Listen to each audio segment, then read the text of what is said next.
Tungsten ખાણકામ પ્રોજેક્ટના વિરોધમાં એઆઈએડીએમકે ધારાસભ્યો માસ્ક પહેરીને વિધાનસભાની બેઠકમાં હાજર રહ્યા. તમિલનાડુમાં ટંગસ્ટન ખાણકામ પ્રોજેક્ટના વિરોધમાં ચાલી રહેલા વિરોધ પ્રદર્શનો સાથે એકતા દર્શાવવા માટે એઆઈએડીએમકે ધારાસભ્યો ટંગસ્ટન રોકો અને મેલુર બચાવો જેવા સૂત્રો સાથેના માસ્ક પહેરીને તમિલનાડુ વિધાનસભાની બેઠકમાં હાજર રહ્યા.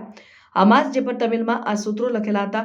મેલુર વિસ્તારમાં પ્રસ્તાવિત ખાણકામ પ્રોજેક્ટના વિરોધમાં તેમના વિરોધને વ્યક્ત કરવા માટે પહેરવામાં આવ્યા હતા. આ પ્રોજેક્ટના વિરોધને પર્યાવરણ પરના પ્રભાવ અને સ્થાનિક સમુદાયોના સંભવિત સ્થળાંતર અંગેની ચિંતાઓને કારણે પ્રોત્સાહન મળ્યું છે. એઆઈએડીએમકે જેનું નેતૃત્વ જનરલ સેક્રેટરી એડપ્પાડી કે પાલનિસ્વામી કરે છે, વિરોધ પ્રદર્શકોના સમર્થનમાં મજબૂત રીતે અવાજ ઉઠાવી રહી છે અને રાજ્ય અને કેન્દ્ર સરકારોને પ્રોજેક્ટ માટે આપવામાં આવેલી મંજૂરીઓ રદ કરવા માટે વિનંતી કરી છે.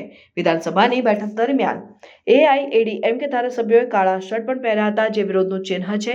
પાર્ટી શાસક ડીએમકે સરકારની આલોચના કરી છે કે મેલુરના લોકોની ચિંતાઓને ઉકેલવા માટે પૂરતા પગલાં લેવામાં આવ્યા નથી. વિપક્ષના નેતાઓએ સરકારને પ્રદેશની જૈવ વિવિધતા અને તેના રહેવાસીઓની કલ્યાણને પ્રાથમિકતા આપવા માટે માંગ કરી છે. વેદાંતા દ્વારા પ્રસ્તાવિત ટંગસ્ટન ખાણકામ પ્રોજેક્ટને પર્યાવરણવિદો અને સ્થાનિક સમુદાય દ્વારા ભારે વિરોધનો સામનો કરવો પડી રહ્યો છે. તમિલનાડુના મુખ્યમંત્રી એમ.કે.